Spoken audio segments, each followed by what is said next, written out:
Ya, halo saudaraku sesama pecinta kuda seluruh Indonesia.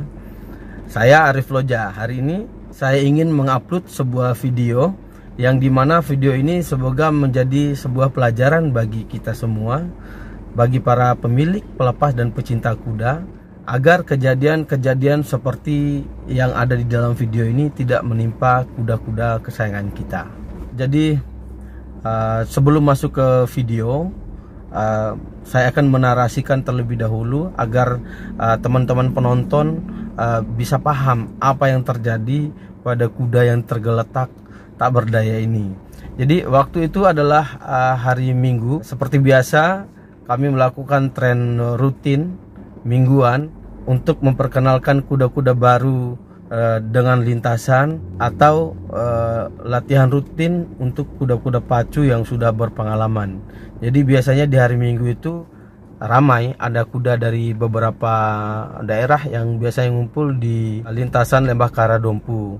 Jadi di awal hari biasanya ada kuda-kuda baru atau kuda-kuda pemula, kuda-kuda kecil yang diajarkan oleh para pemiliknya atau pelepas untuk memperkenalkan lintasan. Setelah kuda-kuda kecil atau kuda-kuda baru, kuda-kuda muda dilepas, biasanya dilanjutkan dengan kuda-kuda yang sudah mulai berumur atau kuda-kuda yang sudah mendapatkan latihan-latihan sebelumnya.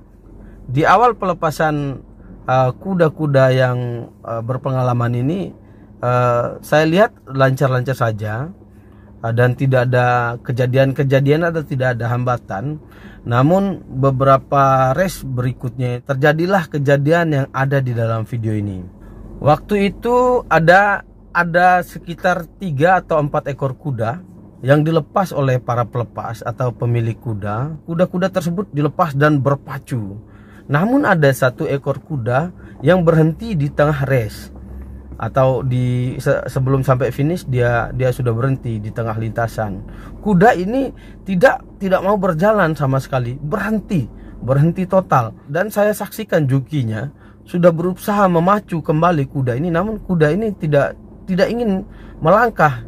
Setelah dicambuk oleh jokinya, hanya melakukan langkah beberapa langkah saja, tidak memacu seperti kuda-kuda lain. Dan kemudian di box start, para pelepas kuda melepas kuda-kuda race selanjutnya. Karena ini latihan, maka pelepasan kuda itu tidak terstruktur dan tidak terjadwal dengan baik. Karena ini hanya latihan tidak resmi, latihan mingguan saja. Memang seperti inilah latihan-latihannya.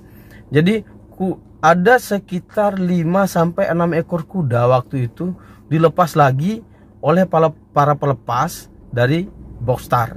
Dilepaslah 5 atau 6 ekor kuda. Saya katakan 5 sajalah. 5 ekor kuda dilepas, berpacu terus 5 ekor kuda ini.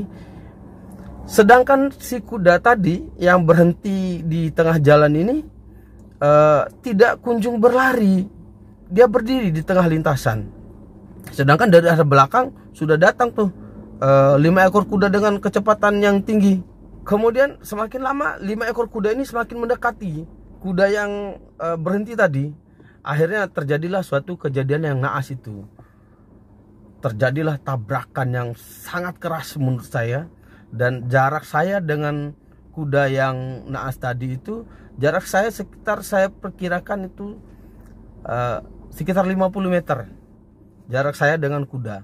Dan dengan jarak tersebut saya mendengar dengan jelas suara tabrakan tersebut. Tas. Tragis sekali. Jadi sebenarnya kejadian itu yang menabrak ini hanya satu ekor kuda saja. 4 ekor kuda itu lolos dia. Lolos, yang menabrak ini hanya 1. Namun karena kuda ini berhenti dan ditabrak dari arah belakang, dia tersungkur keras ke tanah. Kemudian setelah tersungkur keras, kuda yang menabrak tadi pun ikut terjatuh dan menimpa kuda yang tadi. Sudah tertabrak dengan tiba-tiba, kemudian dengan keras, dan tertimpa lagi oleh kuda yang menabraknya. Akhirnya kuda ini sekarat di tempat. Dan kuda yang menabrak tadi itu bangkit lalu melanjutkan pelariannya tanpa joki. Jokinya jatuh. Kemudian joki yang ada di atas kuda yang ditabrak tadi terpental, tapi alhamdulillah kedua joki ini selamat dan tidak mendapatkan luka yang serius dan ya sehat walafiat joki tersebut. Namun kuda yang tertabrak tadi itu sekarat di tempat. Setelah ditabrak, kami semua berlari ke arah kuda tersebut dan ya dengan pertolongan seadanya, sebisa mungkin dari teman-teman saudara-saudara pelepas kuda yang atau pemelihara kuda yang tahu penanganan awalnya, dan saya yakin penanganan secara prosedural keilmuan kedokteran hewan tidak seperti itu. Saya meyakini hal itu karena saya lihat ada yang menggigit kupingnya, ada yang menyiram. Saya ini hanya pendapat pribadi. Ini hanya pendapat pribadi saya. Jadi penanganan tersebut di luar dari ketentuan penanganan dalam keadaan krisis menangani kuda yang mengalami kecelakaan berat. Namun hal itu tidak bisa disalahkan juga karena di situasi yang sangat genting tersebut, apapun daya dan upaya dikerahkan untuk menyelamatkan nyawa kuda ini. Kita berupaya terlebih dahulu agar nyawa kuda ini terselamatkan. Entah dia patah kaki, patah tulang, mungkin masih bisa diselamatkan, masih bisa diobati. Namun kita melihat kondisi kuda begitu sangat menyedihkan dan sudah tidak bisa dipertahankan atau sudah tidak bisa ditolong lagi mestinya. Cuman panggilan hati, mungkin panggilan jiwa teman-teman sesama pecinta kuda memberikan pertolongan sebisa mungkin.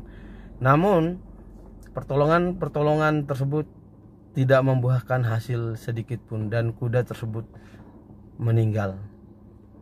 Jadi kenapa saya upload video ini? Saya berharap dari video ini bisa diambil hikmah buat para pemilik kuda, pecinta kuda dan pelepas kuda agar lebih berhati-hati, dan setelah dilepas kuda tersebut, kuda-kuda kesayangan kita harus tetap diawasi.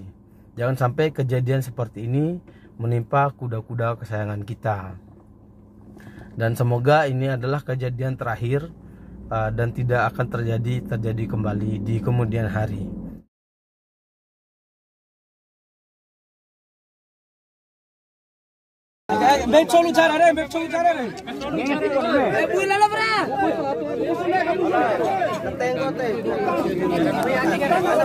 Tu jangan tu.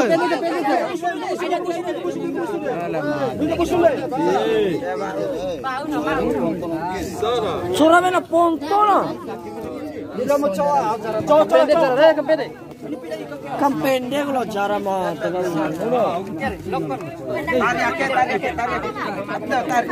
Zaraf te kono bunenter terene.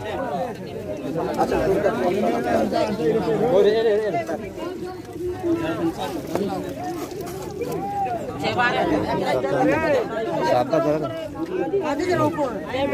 Gola buram poate. Oi gola. Gola buram poate. Jara pilih aku main pokare.